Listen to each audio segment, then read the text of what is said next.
Bien, entonces el cuerpo está en torsión. Un poco la imagen de la lemnisca que ya venimos hablando, que es un poco la imagen de la torsión, ¿no es cierto? De las rotaciones contrapuestas y demás. Entonces, decimos que el cuerpo siempre está en torsión. Ya esto es una afirmación un poco más definitiva y que puede prestarse a algún tipo de discusión. Pero vamos a tratar de ir explicándola. Digamos que a esta altura supongo que todos tenemos claro que somos asimétricos. O sea, ahí ya digamos que queda muy poco que discutir.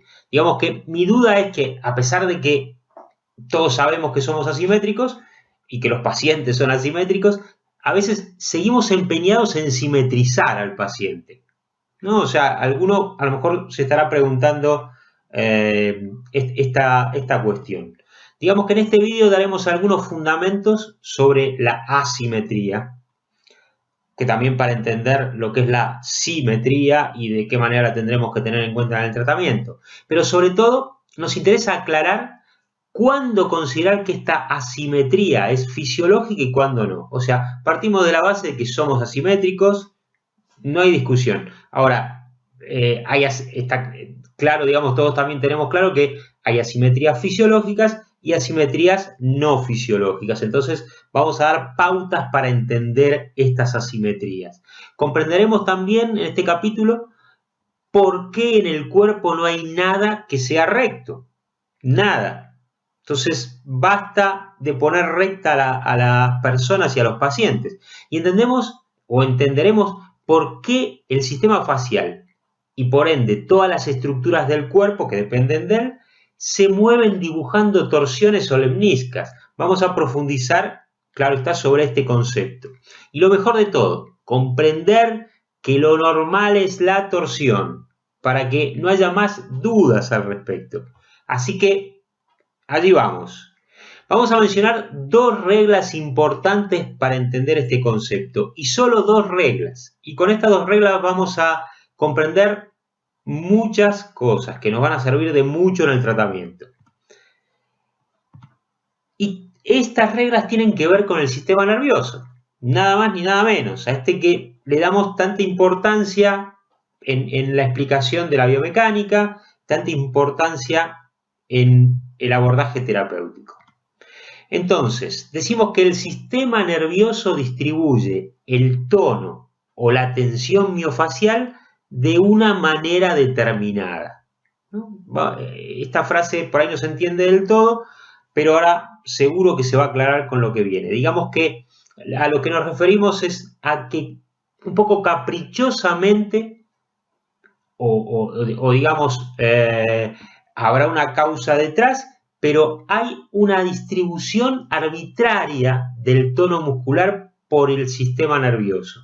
Tono muscular o tensión miofacial. Ponemos, digamos, las dos variables como sinónimos de alguna manera, como que están dentro de lo mismo. Bueno, vamos a explicar un poquito esto. Digamos que la observación clínica que hicieron, fundamentalmente en primer lugar, Gudelieb Denis Struve, que para el que no la conoce es la creadora del método de cadenas musculares GDS, y Philippe Campignon, que es un poco el diseñador del modelo, el diseñador sobre todo de la biomecánica en la que se basa el modelo GDS. Bueno, se dedicaron a explorar pacientes. O sea, básicamente el método GDS se basa mucho en la exploración de los pacientes y nosotros creemos cada vez más en la investigación clínica, o sea, en la investigación de observación de casos y observación de resultados terapéuticos como un elemento mucho más valioso en muchísimos casos que la investigación científica, que tiene una serie de requisitos, pero que a la hora de llevarlo a la clínica, a veces, no quiero ser terminante, pero a veces aporta poco. Entonces, la observación clínica de la gente de GDS, que además te invito a que la hagas tú mismo a partir de esto que te voy a decir, porque todo lo que te voy a decir se ve en la clínica con una facilidad asombrosa. O sea, empieza a mirar pacientes y vas a ver que lo que te voy a decir a partir de ahora es totalmente cierto. El tono de las distintas cadenas miofaciales se distribuye de manera diferente a derecha e izquierda. O sea, tenemos un tono totalmente diferenciado en nuestras cadenas según hablemos de nuestro lado derecho o de nuestro lado izquierdo. Muy bien. Digamos que para explicar un poquito más, las cadenas miofaciales, o si se quiere, los músculos componentes de las cadenas miofaciales, siempre tienen más tono o presentan más tensión o más acortamiento de un lado determinado del cuerpo, más que del otro. Muy bien, ya aclararemos este concepto. Y el otro concepto importante, que lo ponemos en verde para diferenciar, decimos que cada estructura recibe tensiones opuestas de las cadenas miofaciales en sus extremos. Esto es, el sistema de tensiones recíprocas o las cadenas miofaciales, que es exactamente lo mismo, tracciona sobre los extremos de los huesos en sentidos opuestos. Y esto es lo que va a generar la lemniscate. O sea, esto va a terminar siendo la explicación neuromotora, si se quiere, de la lemnisca o lemniscate o lemniscata. Pero vamos a profundizar un poquito más, vamos a explicar estos términos. Entonces, la primera regla. El tono de las distintas cadenas miofaciales se distribuye de manera diferente a derecha que a izquierda. ¿Cómo es esto? Las cadenas de flexión, la cadena de cierre y la cadena de inspiración presentan mayor tono o mayor tensión del lado derecho. Y esto lo puedes empezar a observar a partir de ahora en todos tus pacientes. Y las cadenas de extensión, apertura y expiración, por supuesto, van a predominar del lado izquierdo. O sea, flexión, cierre, inspiración, las cadenas, sus músculos componentes dominan del lado derecho, entonces vamos a ver más tensión de estas cadenas de este lado y del lado izquierdo vamos a ver más tensión o más tono en las cadenas o en los músculos o en los rasgos que determinan las cadenas de extensión, apertura y expiración. Y esto se da en la gran mayoría de los pacientes. No decimos que no hay excepciones, las hay, pero hay muy pocas excepciones. Digamos que en algunos casos puede tener que ver la dominancia lateral como excepción, pero tampoco este es el caso. O sea, tampoco esto es muy determinante. Normalmente, seamos zurdos o diestros, del lado derecho dominan las cadenas de flexión, cierre e inspiración, del lado izquierdo extensión, apertura y expiración. Y generalmente es así, salvo excepciones, que generalmente en estas excepciones están invertidas. Muy bien, seguimos aclarando. Entonces, aquí tenemos el mapa de dominio de las cadenas. Entonces, este mapa te lo guardas en la cabeza y a partir de ahora empezar a observar pacientes. Y vas a ver que en la mayoría de los pacientes, en el 90% de los pacientes, esto es así. Entonces, ¿qué conclusión y qué recursos terapéuticos obtengo con esta regla? Con la primera de esta regla, después te voy a contar la otra. Desde el punto de vista posicional y postural, decimos que la mayoría de las personas presentan, por ejemplo, entre otras cosas, que la pierna derecha es aparentemente más larga. O sea, medimos las piernas y en la mayoría de las personas vamos a encontrar que la pierna derecha es aparentemente más larga. O sea, que lo voy a encontrar en la mayoría. Y si no lo encuentro, ya vamos a ver, me está hablando de algo que no es normal y me puede estar indicando una disfunción, que te lo adelanto que es otro dato a tener en cuenta. El hombro derecho va a ser más bajo en casi todas las personas, porque domina la cadena de cierre. Bueno, en el caso anterior, la pierna derecha, ¿por qué es más larga? Porque el ilíaco derecho va a estar anteriorizado por la cadena de cierre. Entonces, eso hace que se alargue aparentemente la pierna derecha. El hombro derecho va a estar más descendido también por la cadena de cierre. Entonces, además, como de ahí también domina la cadena de flexión, también va a tender a bajarlo más. Y el izquierdo, por supuesto, va a estar más alto por la cadena de apertura. El isquión derecho va a estar más cerrado. O sea, si nosotros ponemos los dedos sobre los isquiones, vas a ver que aunque la persona tenga un dominio general de su cadena de extensión, que domina, como te dije antes, del lado izquierdo, o de su cadena de apertura, que domina del lado izquierdo, aunque los dos isquiones estén separados, vas a ver, porque en la cadena de apertura, si recuerdas los datos que te di en capítulos anteriores, en las cadenas de apertura los isquiones deberían estar separados, ¿no? O sea, alejados de la línea media, cerca de los trocánteres. Pero en este caso vas a ver que siempre el derecho va a estar un poquito más hacia el centro que el izquierdo. ¿Por qué? Por este dominio que te estoy diciendo. Y se da así, ¿eh? El pie, por ejemplo, va a ser más varo del lado derecho, porque domina la cadena de flexión y también la cadena de cierre, que cuando el paciente está tumbado vamos a ver que tiende más al varo que bueno, por supuesto que la de apertura que tiende al valgo, ¿no es cierto? Entonces, como la de apertura domina el lado izquierdo, vamos a ver que el pie izquierdo tiende un poco más al valgo. Aunque aquí puede haber una competencia con la cadena de extensión, que la cadena de extensión sí lo lleva al varo. Pero bueno, son consideraciones a tener en cuenta, que luego puede haber competencia de cadenas, pero ahí eso ya nos ayuda a entender que justamente ahí puede haber una disfunción.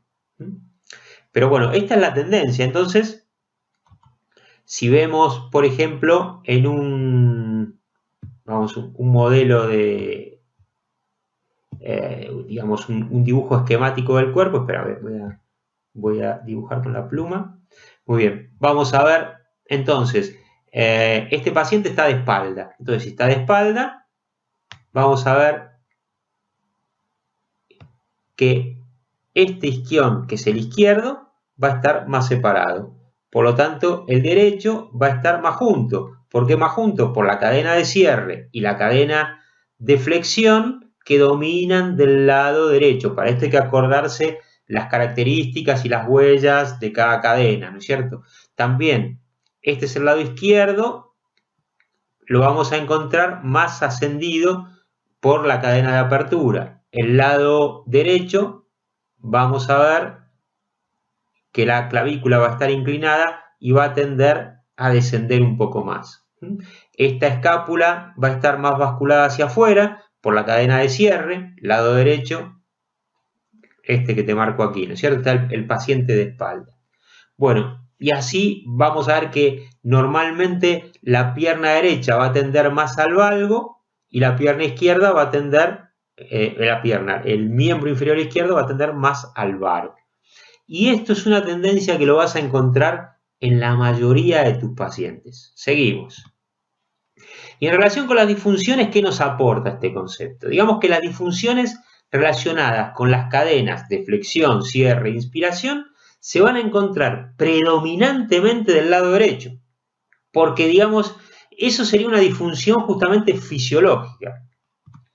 Si no fuera así, se trataría de una descompensación. O sea, si yo encuentro una disfunción, por ejemplo, en cierre de la clavícula izquierda más que la derecha, entonces ahí voy a pensar, si la clavícula izquierda está bloqueada en cierre, lo que voy a pensar, salvo que vea que el paciente tiene todo al revés, entonces ya en ese caso lo miro todo al revés y listo.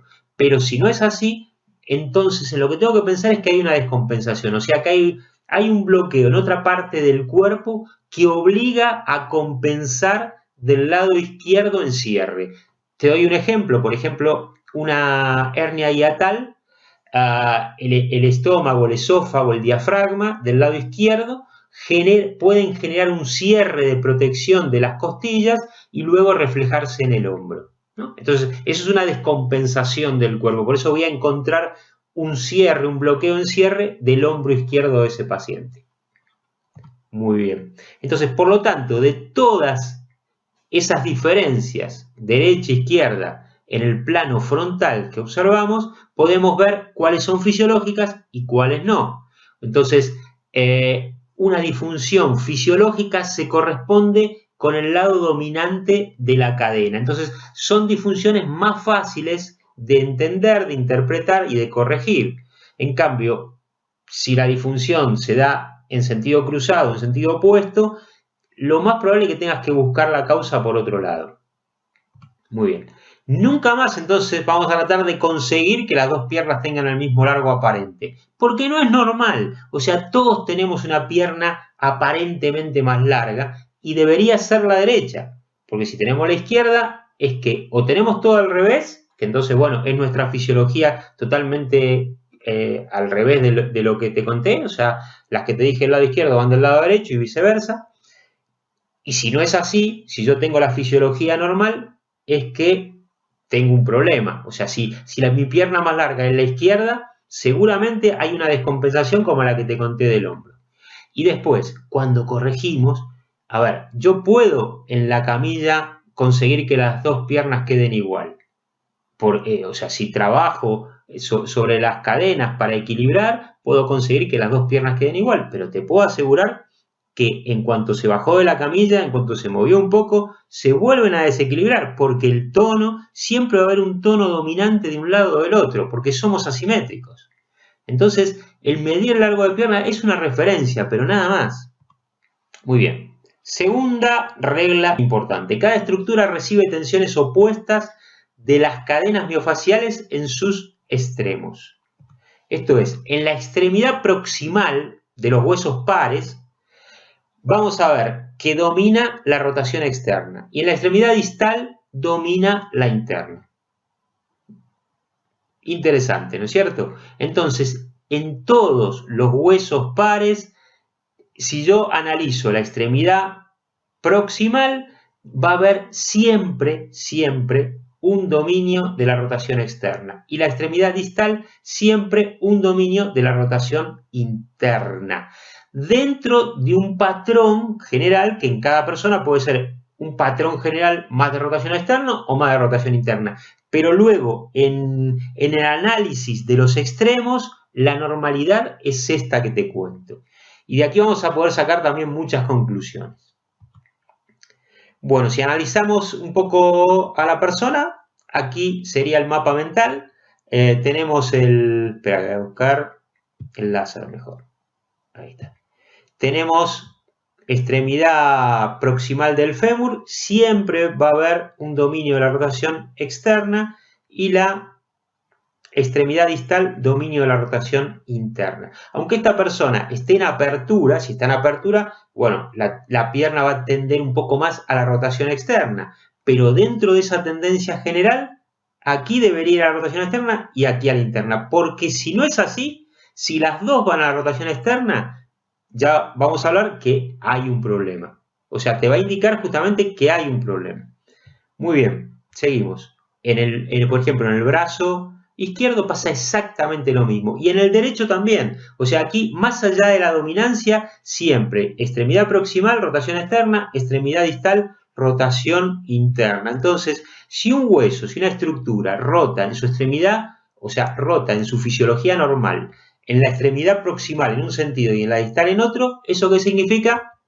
Lemnisca, lemniscate, lemniscata. Esta es la fisiología de la lemnisca. O sea, todas las estructuras funcionan de esta manera. Por eso cuando yo pongo las manos en el tejido y siento el movimiento de la fascia espontáneo o lo busco yo de manera inductiva, siempre voy a sentir la torsión, porque si no siento la torsión, si las dos van en el mismo sentido, me está indicando que hay un problema, me está indicando que hay una fijación. Y en el brazo lo mismo, y en el otro brazo lo mismo, y vamos a ver que en otras partes del cuerpo también. O sea, así funcionamos. En cada extremo del hueso las fascias tiran en sentido opuesto. Por eso somos una lemnisca con patas, y por eso todas las estructuras del cuerpo lemniscatean. No te olvides de esto porque esto es clave, crucial. Y seguimos. Hay otro elemento de esta segunda regla, ¿sí? Que era que cada estructura recibe tensiones opuestas de las cadenas miofaciales en sus extremos. Y el segundo elemento es que en los huesos impares, pasa más o menos lo mismo. Pero aquí las tensiones rotatorias van en diferentes sentidos, según estén en su extremidad proximal o en su extremidad distal. O sea, el criterio es el mismo, lo único que aquí es un poco más anárquico porque depende de la zona del cuerpo, puede que tire más la proximal en un sentido o en el otro. Aquí no hay externo o interno porque estamos hablando de la línea media, ¿no es cierto? Pero sí van a tirar en diferentes sentidos. Entonces, esto nos lleva a la conclusión que una columna normal es así. O sea, la famosa escoliosis que tanto nos asustan con ella, que tanto nos hacen trabajar, todos somos escolióticos, pero bueno, que se entienda bien, somos escolióticos funcionales. O sea, esta es la imagen de la columna en relación a nuestra palpación de las tensiones. Obviamente, si nosotros sacamos una radiografía del paciente, podemos encontrar la columna totalmente alineada. Pero como venimos diciendo desde que comenzamos en el curso, digamos que lo que nos interesa a nosotros es más la funcionalidad que lo que se ve en la radiografía. Y si yo pruebo la movilidad de esta columna, voy a ver que la columna lumbar va a ser concavidad en el sentido derecho y convexidad en el izquierdo. Y cuando yo la quiera movilizar en el plano frontal, voy a ver que... Espera, voy a buscar un lápiz. Ahí está. Voy a ver, cuando la quiero movilizar en el plano frontal, que va a ir bien en este sentido, y cuando la quiero movilizar en este otro, le va a costar por esa convexidad que tiene. Lo mismo, si yo quiero movilizar el sacro, si yo lo quiero bascular en este sentido, va a ir bien, pero si lo quiero bascular en el otro, le va a costar. Y así sucesivamente con todas las estructuras. Y siempre va a haber una parte de la columna, digamos, si la columna lumbar tiene una concavidad en un sentido, la columna dorsal lo tendrá en el otro, y así sucesivamente. Y esa es la tendencia normal. Y un ilíaco siempre va a estar más en cierre y otro ilíaco va a estar más en apertura, y esto es lo normal. Por eso somos escolióticos funcionales, en realidad somos una torsión con patas, como ya dijimos en otra ocasión. Entonces, ¿qué conclusión y recursos terapéuticos obtengo de todo lo que estamos diciendo? Cuando evaluamos cualquier estructura, partimos de la base que la normalidad es la torsión.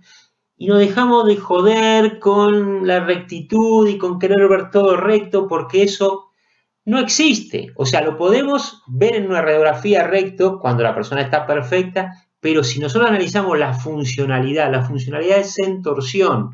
Entonces, evaluemos todo pensando en la torsión. Por eso yo le doy tanta importancia a la lemnisca y por eso insisto que con la lemnisca es vital para evaluar y es vital para tratar. Esa torsión dominante en un sentido debe permitir la contratorsión en el otro sentido. O sea, que siempre, a ver, estamos diciendo que si los huesos pares domina la rotación externa en proximal e interna en distal, parece que, bueno, es evidente que esto marca una determinada forma del hueso. Por eso todos los huesos tienen una torsión determinada. Eso está clarísimo. Pero lo normal es que puedan ir en un sentido y también en el otro. O sea, la normalidad es que todos tenemos una dominancia. Va a ser más fácil siempre ir en un sentido que en el otro. De la misma manera que te expliqué antes, lo de que siempre vamos del lado derecho a tener más facilidad con unas cadenas y del lado izquierdo con otras. Y bueno, en este caso de la torsión, también, si nuestra dominancia va a ser como te la expliqué, pero lo normal es que el hueso pueda rotar en un sentido y también, aunque le cueste un poco más, en el otro. Ese es el ida y vuelta, esa es la ida y la vuelta de la lemnisca o de la lemniscata. La reversibilidad, ¿sí? Aunque yo tenga un dominio, una preferencia en un sentido, poder ir también en el otro sentido. Esto es la normalidad, esto es la lemniscate. Muy bien, seguimos. Y entonces tomé unas imágenes de Sinn, ¿no es cierto? Del concepto de Sinn, que ya hablaba hace muchos años de esta escoliosis fisiológica y de esta idea de que según analicemos las distintas partes del cuerpo, vamos a ver que va cambiando el sentido de la inclinación, ¿cierto? En uno o en otro sentido. La escoliosis fisiológica que yo te mostré, voy a ir para atrás. La escoliosis fisiológica que yo te mostré es esta misma, esta que tenemos aquí. Esta es la escoliosis fisiológica. Esta es la escoliosis que tiene que ver con la... que tiene que ver con ese dominio de cadenas de un lado y del otro. O sea, porque digamos que la torsión, como también ahí viene otra confusión de la que quería mencionar, la torsión de la columna no la tenemos que ver en un plano, como se estudia a menudo. O sea, el plano de los músculos de la columna, la columna se torsiona en la tridimensión, porque el cuerpo es un volumen. Entonces, lo que genera esa torsión tiene que ver con la torsión general de todo el volumen del cuerpo, con la torsión de los ilíacos, con la torsión de la cintura escapular, ¿no? No solamente con los músculos de la columna, pero esta sería la torsión fisiológica. Vamos a avanzar rápido. Y digamos que SIN nos marca, en este modelo, nos marca que las dos torsiones son válidas. Y es verdad, las dos torsiones son válidas, pero la que te muestro yo en el modelo anterior es la fisiológica, la que encontramos en el 90% de los pacientes o que deberíamos encontrar. Entonces, esto nos sirve como para evaluar las disfunciones, si están dentro de la fisiología, y también observar si las curvas del paciente están dentro de la fisiología. Esto también nos va a dar un gran valor diagnóstico y un gran valor para el tratamiento. Como vemos en la imagen de Sim, él explicaba el tema simplemente basándose en músculos aislados, que eran los que generaban la curva y la contracurva, y en un solo plano, que es el plano de la columna. Y no es así como hay que observarlo, sino hay que observarlo en la tridimensión, con todo el respeto de Sim, que esto lo dijo hace un montón de años. O sea, esto lo estamos diciendo muchos años después. Pero tenemos que analizar todo en la tridimensión y en el volumen. No porque la columna está torcida, ver solo los músculos de la columna. Ni siquiera las cadenas de la columna. Muy bien, y entonces aquí tenemos también la imagen de las curvas y las contracurvas, que es la normalidad, pero la normalidad en la tridimensión. Y seguimos. Entonces, a partir de aquí tenemos claro. ¿Qué tenemos claro? Que estas dos reglas que te di son dos razones de mucho peso para explicar la simetría. ¿Cómo la vamos a explicar? ¿Con investigación científica? Difícil. Difícil que esto lo podamos llevar a los requisitos de la investigación científica, que no me quiero meter en ese tema demasiado. Pero yo lo que te propongo es que lo mires en tus pacientes y después me cuentes. Entonces, a partir de ahí sabemos que la torsión es la normalidad. Esto ya no tenemos más dudas. También podemos evaluar cuándo una torsión es fisiológica, que está bien, y cuándo es no fisiológica, que está mal, y nos va a indicar algo importante, una disfunción importante. También de esta manera tenemos, o hemos adquirido, por lo menos comprendido, la fundamentación neuromotora de la lemnisca. Y también, en cuanto al diagnóstico, esto de saber si hace torsión o no hace torsión, y si esta torsión es fisiológica o no fisiológica. Esto es de gran valor diagnóstico, te recomiendo que lo empieces a hacer. Ya te lo expliqué, pero después de esto que te cuento, espero convencerte y que lo hagas. Y en cuanto a la corrección, que lo que tenemos que buscar es que haga torsión, que lo malo es cuando no hace torsión. Entonces, tratemos lo que tratemos, tiene que hacer torsión, tiene que hacer lemnisca. Y seguimos.